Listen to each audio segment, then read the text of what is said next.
get this thing. Yeah. Get it on tape. Wait a minute. The object of my consummation. Oh, wait a minute. Oh, God. Wait a minute. Get on tape. No. You got it? Oh, God. Oh, swell.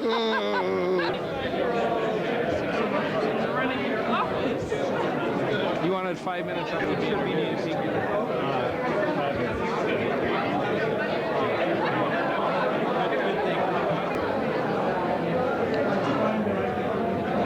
Good evening. Can you hear all right back there, John? Can you hear okay over here? John Curlin, can you hear okay? We'd like to get underway, and on behalf of the University of Southern California's School of Public Administration, Sacramento Center, it's my pleasure to welcome all of you. My name is Ross Clayton. I'm a professor and director here at the center. We're gathered this evening to enjoy a reception honoring John Jacobs' most recent accomplishment, publication of his powerful biography of Phil Burton. Its title is A Rage for Justice, The Passion and Politics of Philip Burton. I invite everyone here to purchase the book. I think most of you have found your way to the table already, but Liz King, the manager of our bookstore, is sitting there and taking care of sales, and of course the author is autographing the books. I'm proud to say that Mr. Burton was a graduate of our university. He was a contemporary of Jess Unruh at USC and also Art Buchwald. So you can see that if you attend the University of Southern California, it's a fairly typical outcome. There are going to be a number of people this evening that are anxious to share in the comments, and we have planned a sequence of speakers that I think you'll enjoy. Mr. Burton, of course, served in a period of time that was one of the most exciting times in the history of California and the United States.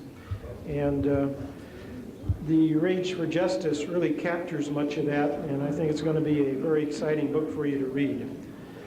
I'm going to turn the program over in a moment to our Master of Ceremonies, but I'd first like to thank Soap Dow. Soap Dow is the gentleman who conceived of this evening, and Soap is a member of the school's Board of Advisors, a man with many creative ideas, and we picked this one up and ran with it with a lot of help from John Fogarty. Soap?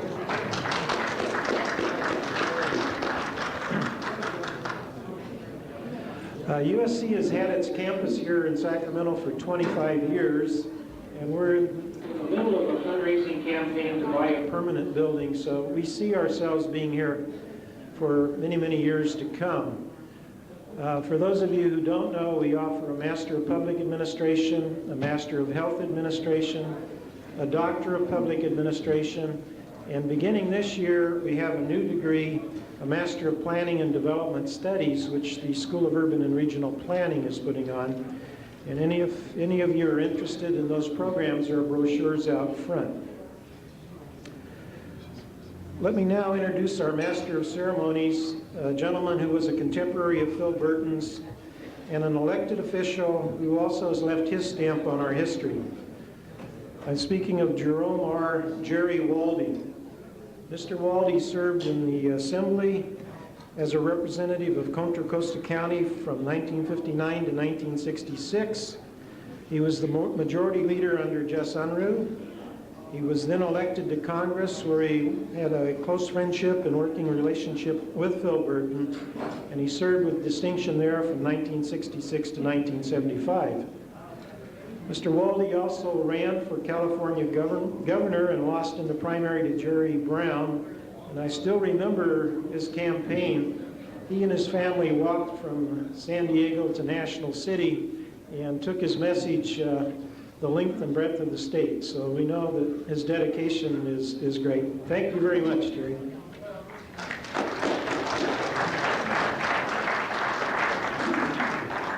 Actually, nobody was listening, as John Burton so recently pointed out to me during that campaign. John wrote me a little note on something just a month or so ago, and he said, what the hell were you doing during that campaign and why were you doing it? Professor Clayton's asked me to recognize two people who have been most instrumental in putting on this affair, and they are Mohammed Mohana and Carolyn Negretti. Carolyn is the cafeteria manager, so we can thank them. The evening will be fairly informal. I have a remark or two to make, and according to the agenda, I'm giving 3 minutes. And then I will introduce the author of the book that we are presenting today. And then after that, we have 3 or 4 legislators who had served with Phil that we will ask to share their reminiscences in very brief time. And then we'll open the entire proceedings to the floor for any who desire to give us any comments they care to make about their experiences and background with Phil. My own began in 1958 when I was running for the State Assembly for the first time in Contra Costa County. And the first contact I had with Phil, he came to Antioch, which is my hometown, and we went to lunch, and Phil gave me a contribution to my campaign that he told me had been provided by George Hardy, the SEIU, for $25. And I thought that was a very significant contribution, and I was quite impressed. Tom Reese, however, came the next week from Jess Unruh and provided $250, and that was of equal interest.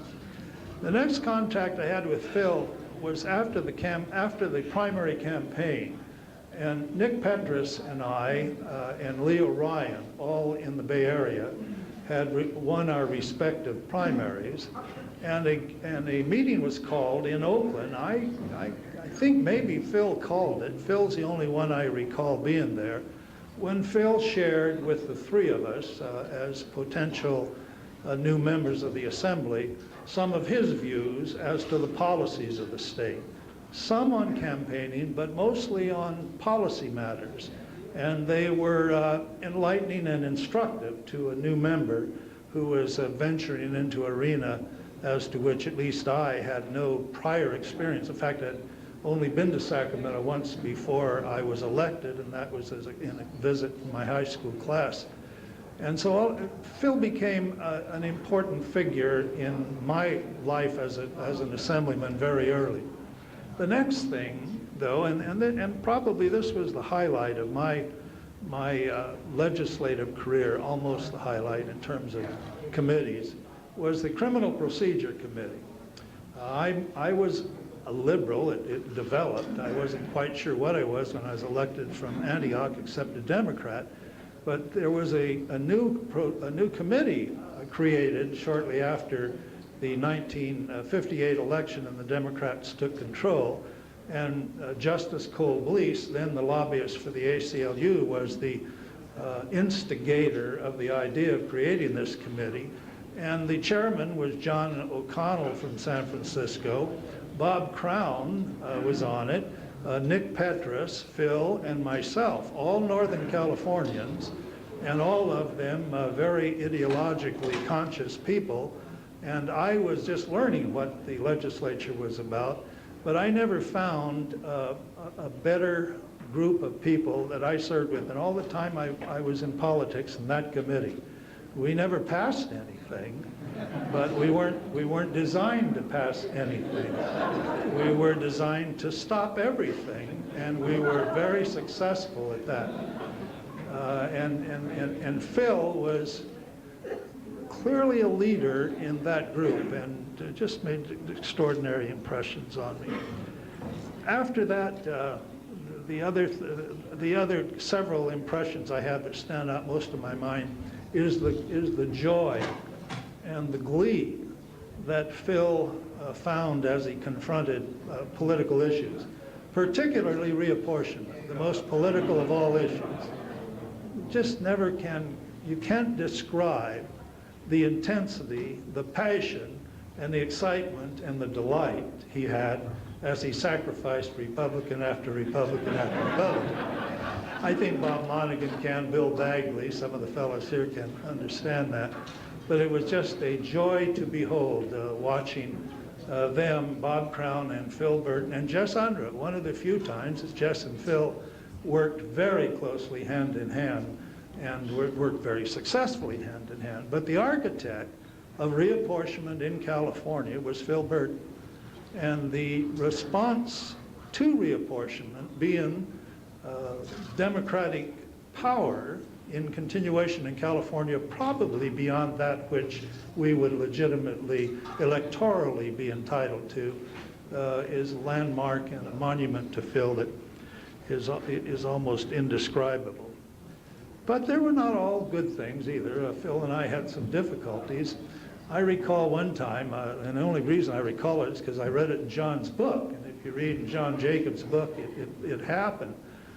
John recites an incident where Phil had in his, as he was running for Congress, his first campaign, after the legislature had adjourned, was expressing to a labor group his contempt, maybe too soft a word to use, for the legislature that had, for the legislative session that had just concluded, and for some of the participants in the legislative session. John quotes a letter that I wrote to Phil.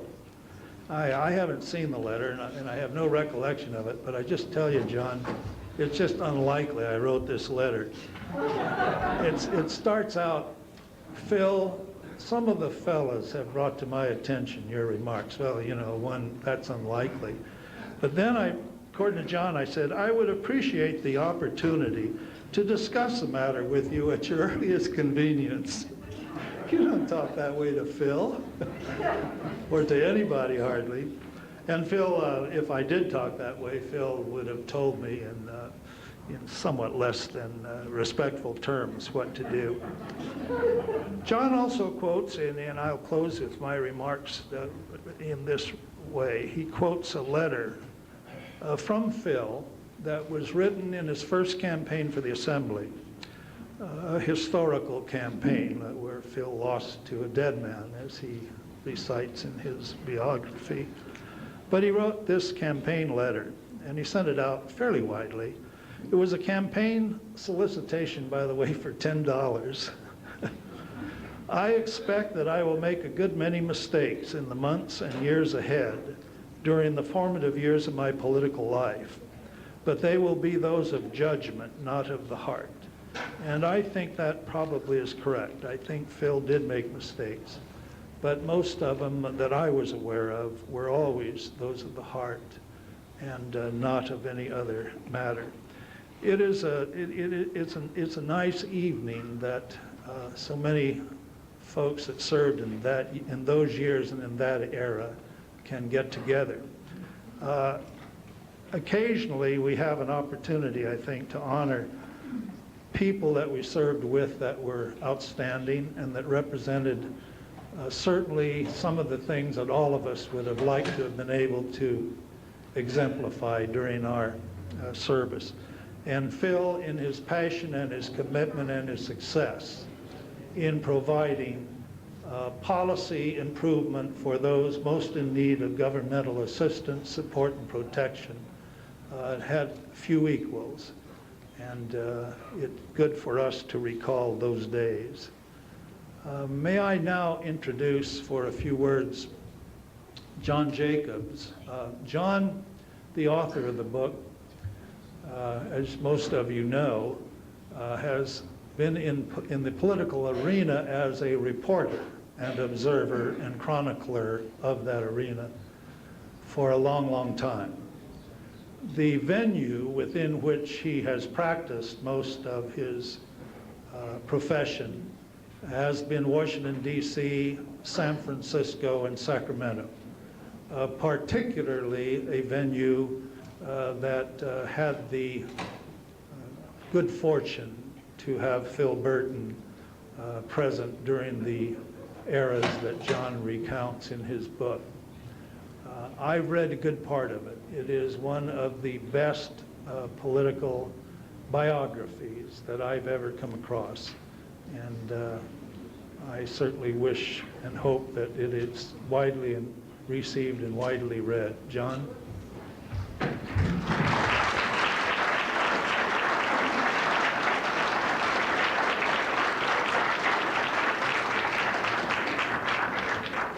Thank you. I've been asked to invite you all to come forward if you want, so you don't have to all stand around and hug the walls. I tried to think of what I would say when I got up and talked to you and tell you a little bit about how I got started. And now that I've seen you, I realize that half of you I've interviewed, so it won't be as difficult an explanation as I thought. But you might wonder, and first, before I go any further, I want to thank all of you for coming, and I want to thank USC for putting this on. It's a wonderful event, and I'm very grateful.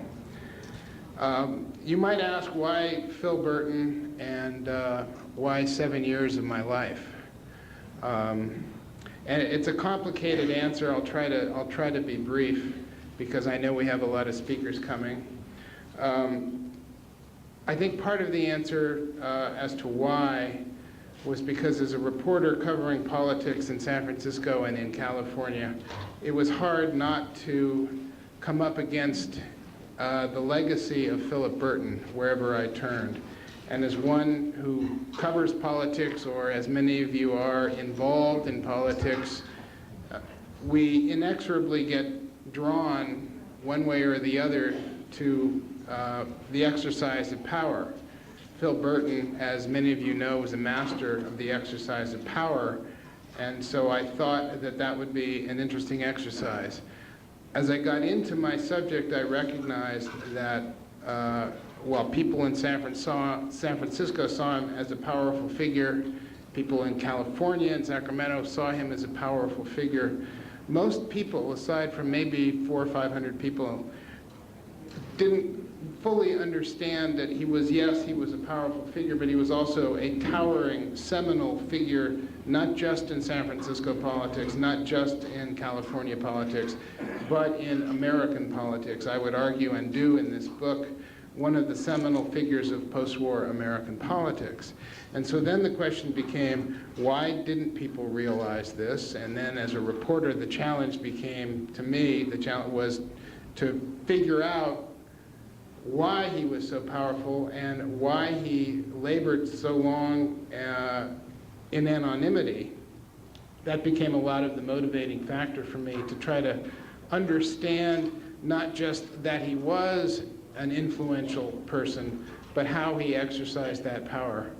And so as you go through the book, those of you who have it, there are 20 chapters in it. 4 or 5 of them are simply cases of taking a bill, a piece of legislation, lining up the political context of explaining why, under no circumstances, would any normal human being be able to get a bill like this through either the Assembly or the Congress of the United States. Then explaining that the scope of this bill is about 40 times larger than anybody other than Phil Burton could possibly have imagined it, and then explaining step by step how he did it, how it passed, and then how years later people finally realized how much it really cost.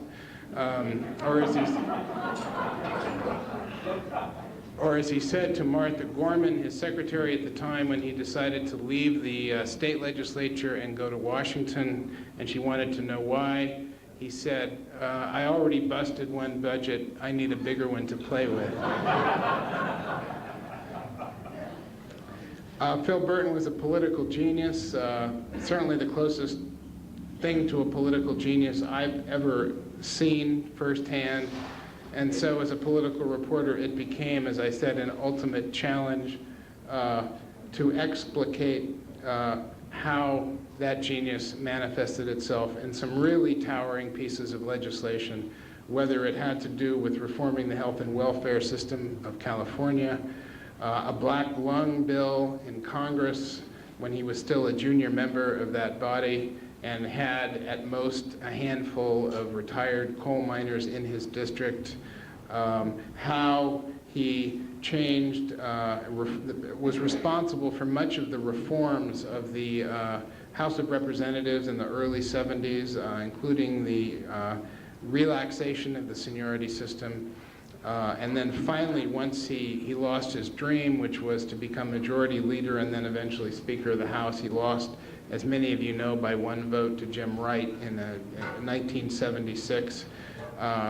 Retreated, power base gone, sets about rebuilding that power base, and is responsible for some of the most important and comprehensive environmental conservation legislation of the 20th century. So there was plenty there. The book is a product of about 400 interviews, as I said, with a good number of whom I see in this room tonight. He had 45 cartons of personal documents, personal papers that he left at the Bancroft Library at UC Berkeley, and they were a treasure trove. And it was a lot of work. I'm really happy to see you all. Thank you for coming. I will turn it over now to some of the people who served with him in the legislature. Thank you very much.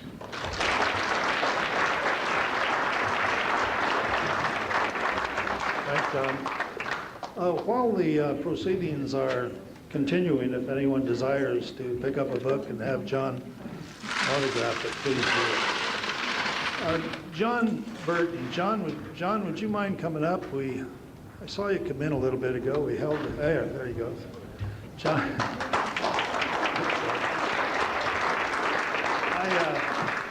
I send a little notes to John every once in a while, not for any particular reason, except I liked his responses. And the last one was, I said, John, could I send you some money for the campaign? I didn't enclose a check. I just asked him if I could.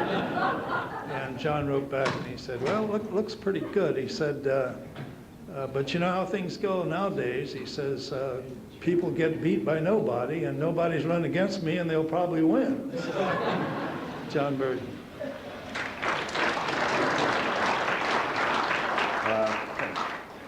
I mean, now that's, quintessential Jerry Waldie, can I send you a check? I mean, who the shit running for office? No, don't send me a check.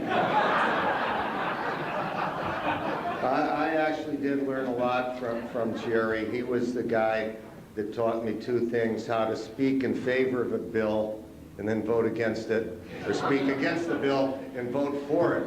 And he used to do that on occasions with great skill. I just want to give, first of all, I want to thank John Jacobs very much for writing this book about Philip. I mean, Christ Almighty, I worked with him for 4 years on it, so I don't know how long he was doing it himself. He put in, it was really a labor of love for him. He had to do it in his spare time, then he had to find a grant to do it and a publisher, and you really, have my gratitude, because I think it is a story to be told. And one of the reasons a lot of people didn't know about Philip is Philip was not one of those people, one who was comfortable with the electronic media, to say the least, is his eyes would bulge and the eyebrows would go up, and he looked like Mephistopheles. And those of you that knew Phil, when he started thinking, you could see it going on, through his eyes, and when they would ask questions on TV, I mean, he was not given uncalculated answers, and so it looked like somebody that was really trying to figure out, how to say something carefully, and he was just really trying to figure out how to say it right, but he never really had a press person. He had a guy who was terrific who worked for Jerry Newman, right? But then didn't use him because he believed in doing and figuring that somehow the results would speak for themselves, and that's one of the reasons that he never became majority leader.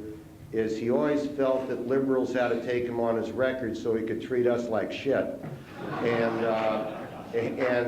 he would be real nice to some of the Dixiecrats and the Bullweevils, but I mean he would be very vicious. And when I say us, I include me in that. And we got into a good screaming match once when he was the caucus chair and stormed off and wondered how I could do that to him, because he tried to gavel me down and embarrass him, so I let the members know that I could embarrass Philip as well as me. But there's just a couple things that I thought of today. There were 5 or 6 priests from Los Angeles today trying to, good luck to them, trying to convince some of the our Republican brethren to vote for a cigarette tax to help fund the hospital system in LA, and they were doing that with little or no success, I would warrant. But I remember that when AB 59, which everybody who either reads the book or was here remember was the big welfare thing,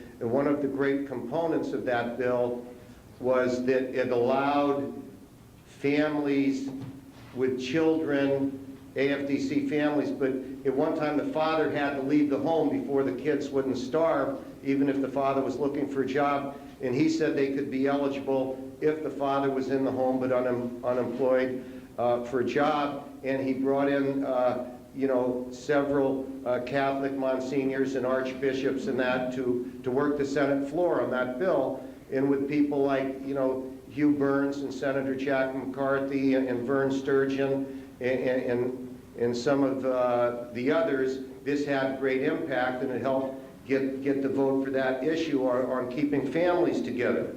And, Philip, I think he was an altar boy when we lived in Milwaukee, and I think, except for a couple weddings and funerals, didn't show a lot of time in church, but he remembered enough about it to remember the power of the clergy for those that still were daily communicants.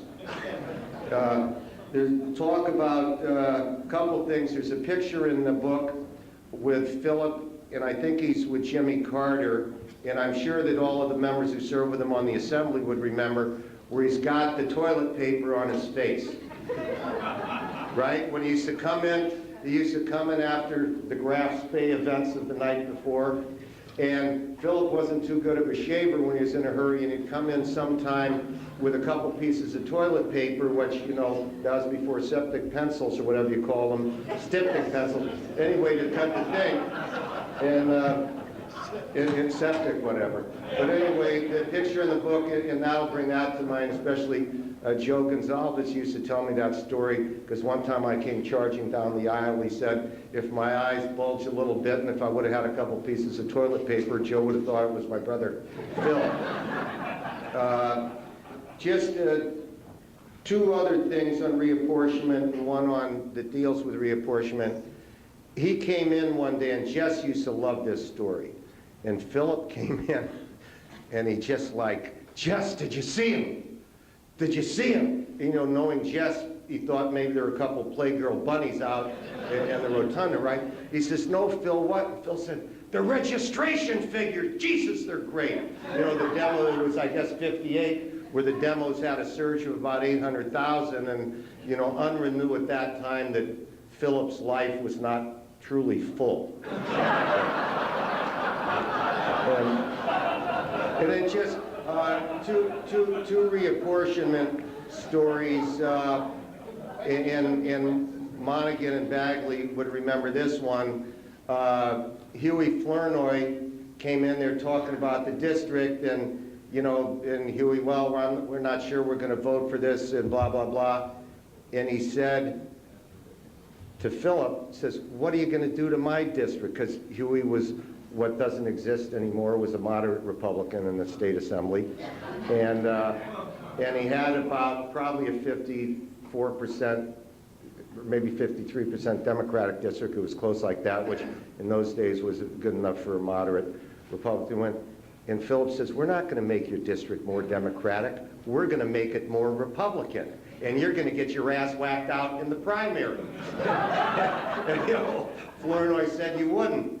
And Philip said, try it. And so, I mean, like, he understood that. Any other idiot would have said, we're going to give you 5% more Democrats, which would have been nothing, nothing for Huey.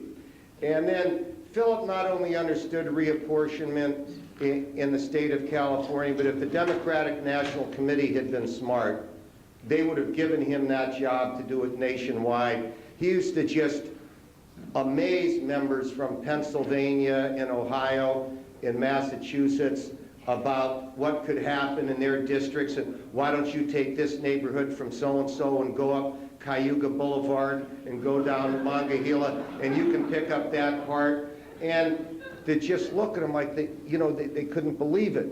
And then one person was saying how he couldn't get hurt in reapportionment. He was from Massachusetts, and Philip said, well, what if they split Middlesex east-west instead of north-south and took Marblehead and put it over with Silk County, and they came down here into Worcester? Where does that leave you? And the guy said they couldn't do that. Could they? Well, we could. And just the last one, which was really actually Philip's last Riapo story, because he died shortly after. But there was a guy named Ronnie Coleman who was elected from Texas. And, you know, he's a good old boy, but a good real, what Philip used to call a dirt liberal Democrat, which means he was like one of us, but, you know, he wasn't highfalutin. And he said, nice to meet you, Ron. And he says, oh, Congressman Burton, nice to meet you. He said, you know, you lost El Paso. And the guy said, I didn't lose El Paso. He says, no, you lost El Paso. And he said, no, you don't understand, Congressman. They took El Paso out of the district in the last reapportionment. Philip says, that's what I mean. You lost El Paso. So, and that left Ronnie walking away. But in any event, I'm happy to be here. And I guess I want to explain one other thing on, despite Philip's charm that may have cost him that majority leader thing.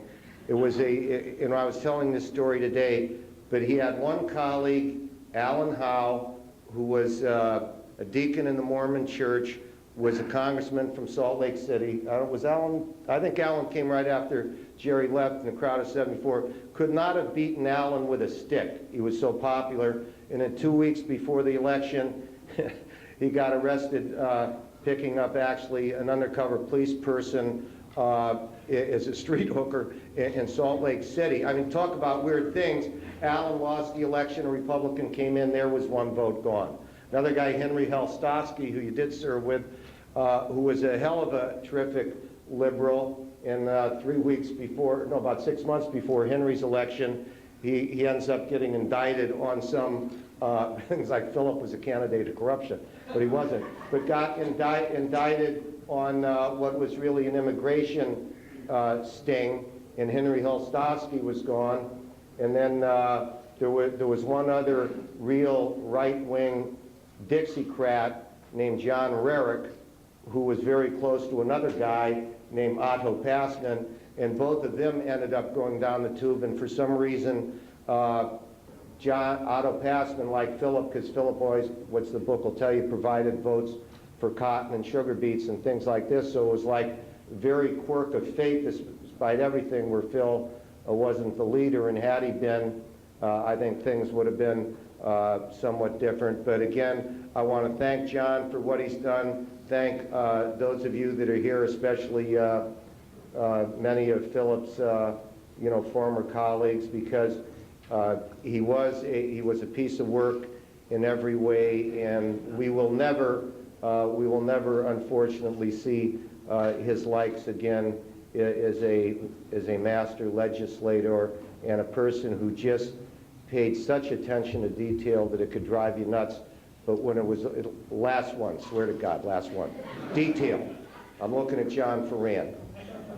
1962, John O'Connell, that Jerry mentioned, was running for Congress, and he ran without, of all things, really discussing it with Phil. So he ran opening up a seat, which the 23rd then. And, we had our candidate, and Leo McCarthy and John Ferran had John Ferran, and somebody else had another person. And Philip used to tell Susie Kennedy, who was his secretary, go over and check every day those who have filed for the county committee. I want to know every day. Because, once you file for a position, you file for county committee, you can't run for the assembly. Well, she did not check one day. Ferran had filed for the county committee, went in, pulled the paper back, ended up running for the assembly, ending up cleaning our clock in that election. And Philip, to the day he died, although we made peace after that, he said to Susie, if you would have checked like I told you to. And I mean, that was him. So whenever you say to Philip, that's really bullshit, it doesn't matter, Philip, he'd say, John Ferran.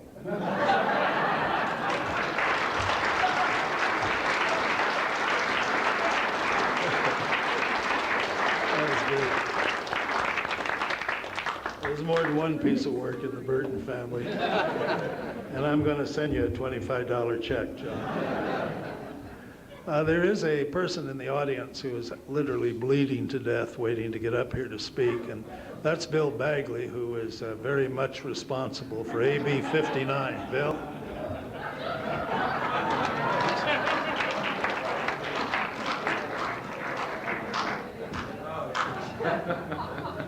I do have a hard time shaving. Unlike Johnny, who is, of course, wonderfully reformed, I still stay out all night. It's real hard to shave in the morning. But for the sake of decorum, I shall remove actually it was Kleenex, it wasn't toilet paper. You know, this is a wonderful group of people honoring Phil, and just think about how great it would be if we were all here with Phil. And I won't get too maudlin. What a bunch of old ex-flaming liberals, with a couple of exceptions. I said this to Bob Monaghan earlier, so he wouldn't feel bad. I come here in the presence of a USC emblem to extend the regards of the University of California to all of you nice people, particularly the regards of the minority of the Board of Regents who did not vote to do away with affirmative action.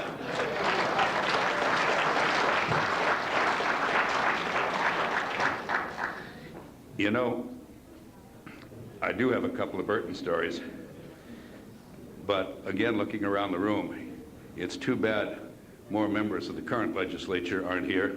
They'd sure learn something about civility and decency and political progress. The first thing you do when you buy a book, John's book or anybody's book, is you look in the index. You see how many pages your name is mentioned. Of course you do that. And I found only 3 entries. Waldy has 7. Well, he's master of ceremonies. I'm just the speaker, so that's all. I appear on page 80 and 92 and 163, and the only relevance of that, is that it does remind me to tell you one Phil Burton story, and to not embellish, but simply provide more facts that are stated on page 163. This story has two messages. One, the message itself is how Phil Burton saved the Republican Party, and you'll believe that when you hear the story. And 2, and more important, it shows you how one of Phil's watchwords was always the case. When he gave you his word, he kept his word.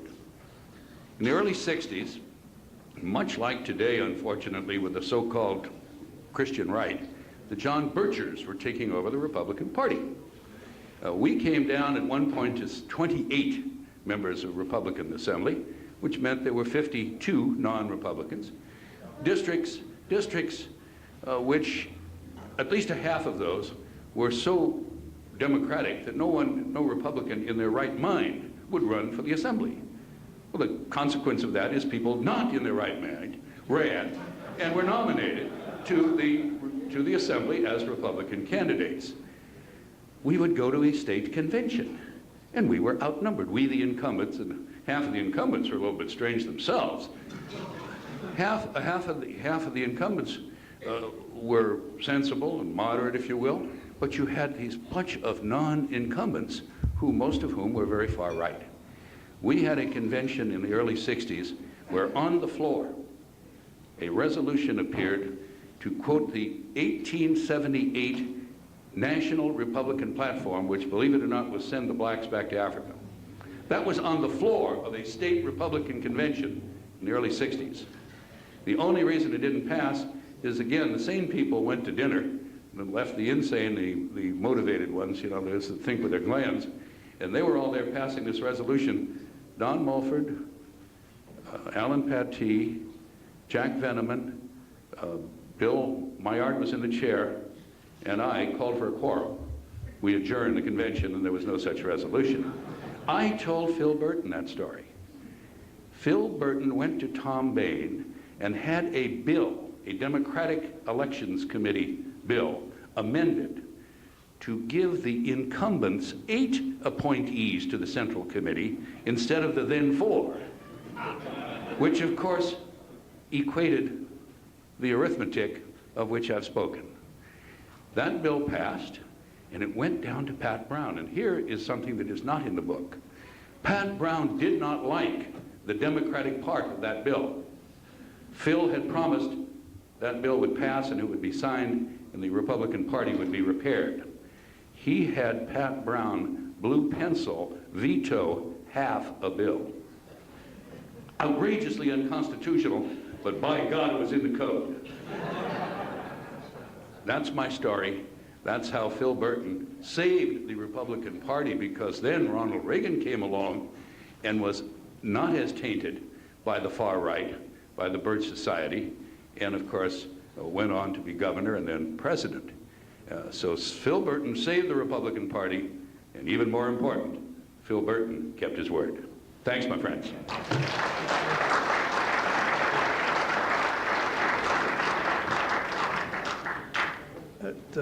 Bill Bagley, Hugh Flournoy, Bob Monaghan, Jack Veneman, 4 of them constituted, I think, the first revitalization of the Republican Party, certainly in the years I was there. And what an extraordinarily different opposition those 4 represented than what is the current definition of an opposition party. It was one of grace, one of intellect, one of civility, with few exceptions.